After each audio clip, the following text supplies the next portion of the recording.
विद्यार्थी मित्र हो नमस्कार. जनरल सायन्स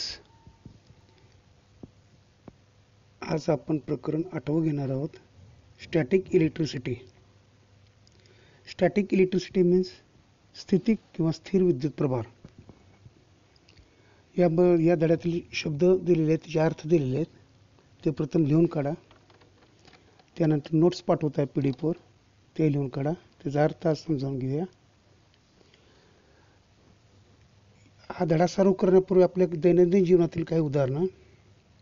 आपण जेव्हा गारगोटीवर गारगोटी घासतो किंवा दगडावर दगड घासतो तेव्हा ठिणगी पडते. या ठिणगीलाच इलेक्ट्रिक चार्ज म्हणतात. What is mean by electric charge? All substances are made of tiny particles. सर्व पदार्थ हे अतिसूक्ष्म अशा कणांनी बनलेले असतात.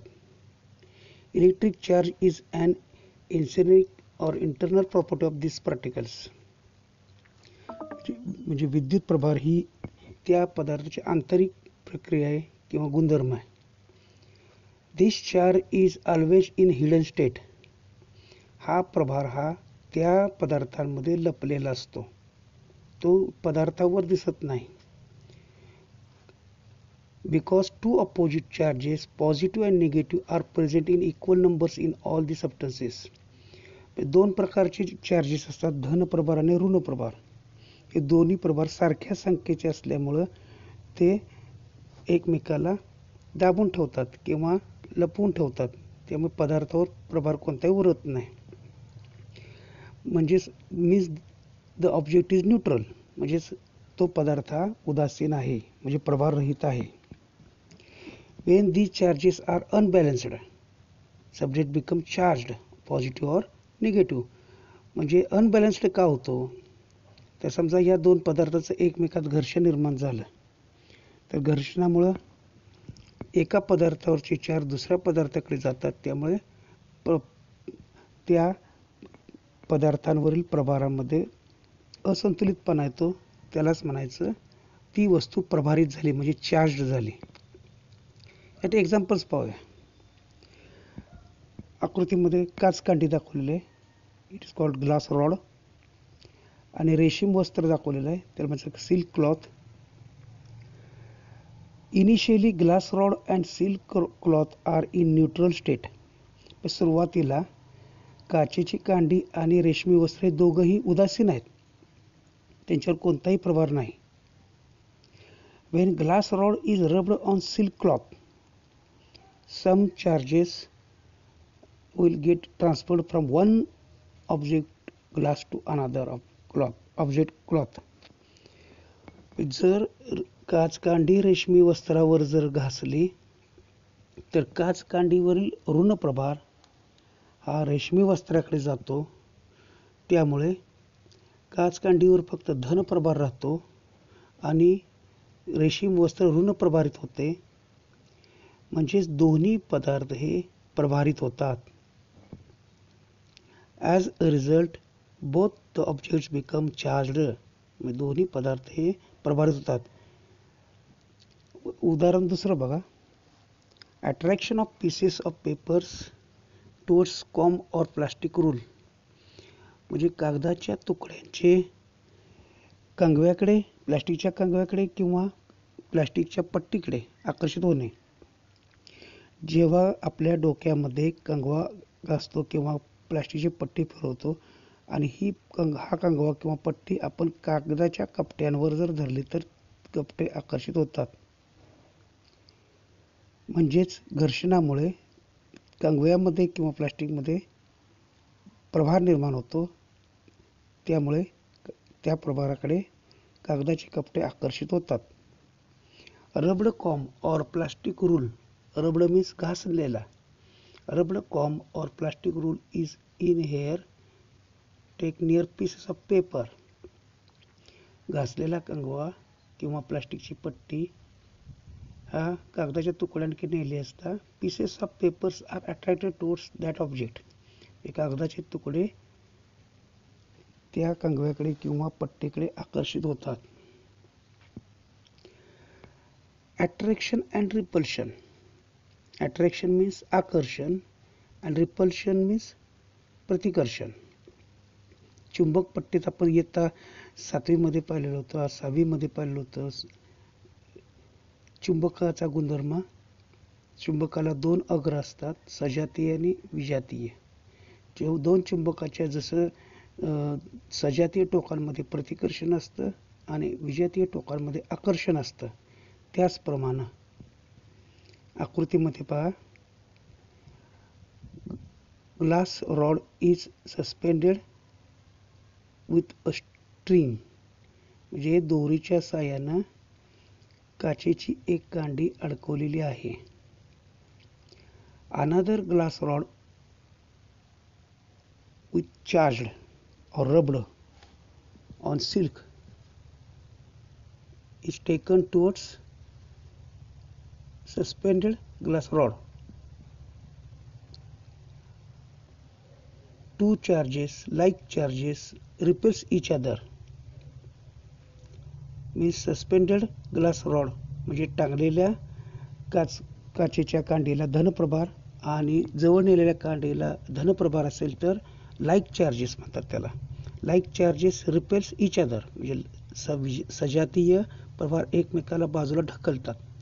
To glass rods carrying similar charges push each other away called repulsion.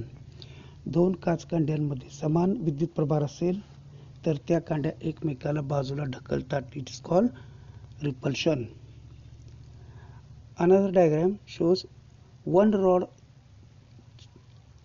is glass rod with positive charge and second rod is plastic rod with negative charge.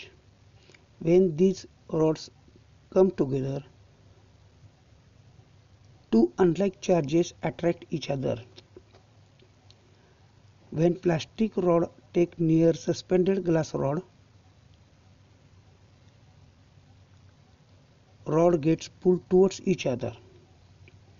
जेव्हा प्लास्टिकचा ऋणप्रभारित दांडा किंवा कांडी धनप्रभारित काचेच्या कांडीजवळ नेली असता दोन्ही कांड्या एकमेकाकडे आकर्षित होतात.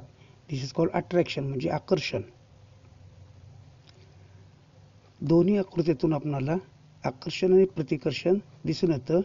म्हणजे सजातीय टोकांमध्ये, सजातीय प्रभारित पदार्थांमध्ये प्रतिकर्षण दिसते तर विजातीय पदार्थांमध्ये आकर्षण दिसते.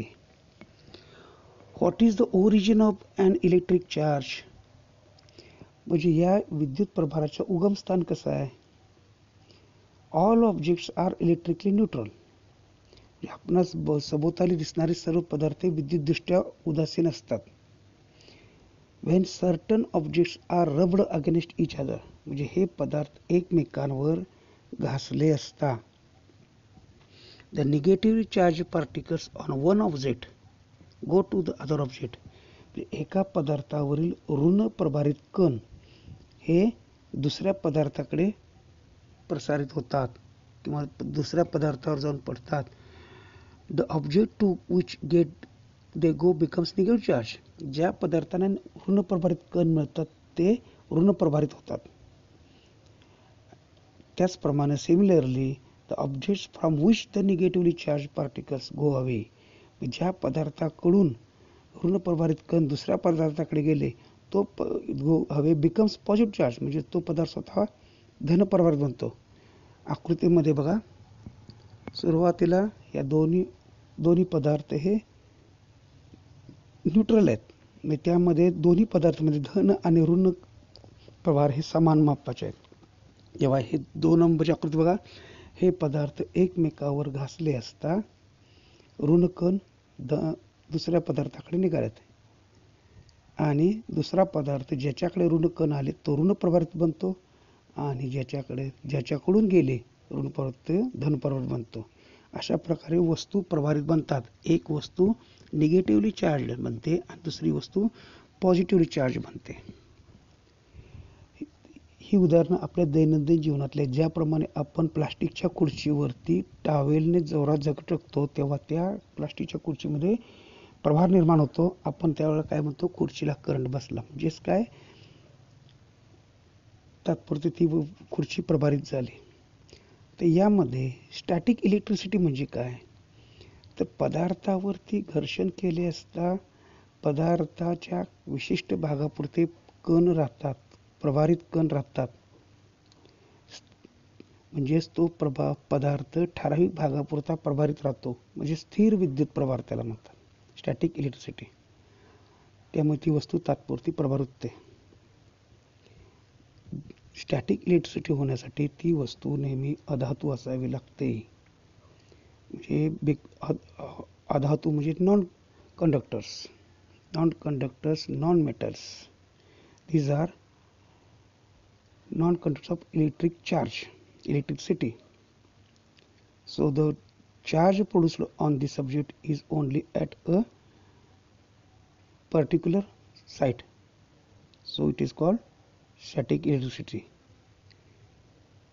आज इलेक्ट्रिक चार्ज आणि त्याची काही उदाहरणं, अट्रॅक्शन आणि रिपल्शन याविषयी माहिती घेतली.